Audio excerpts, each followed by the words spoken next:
It was a full house at the Climate Change Forum, hosted by Representatives Bill Foster, Sean Casten, and Dick Durbin at North Central College. The discussion focused on the effect climate change has on the weather, like melting glaciers, rising sea levels, and the increased power of hurricanes. This is real stuff.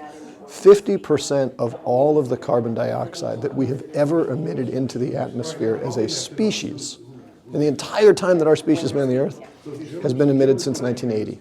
According to the panelists, 1980 is the starting point, so to speak, since that was during the technology revolution.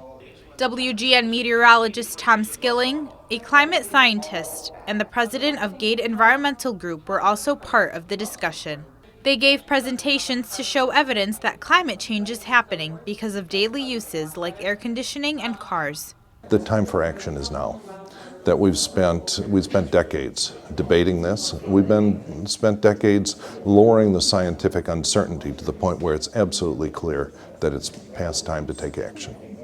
The public learned about what steps they can take, like using LED lights and taking different types of transportation. And Senator Durbin made a suggestion with an old and new idea. U.S. savings bonds paid for World War II. Individual families and people stepped up and bought $18.75 savings bonds. And with that money, we funded a victory in World War II. I believe climate bonds can do the same. The panelists also reminded attendees that the United States is the only nation that's pulled out from the Paris Agreement. The forum ended with a Q&A session. Reporting for Naperville News 17, I'm Aisha Ashley Hausa.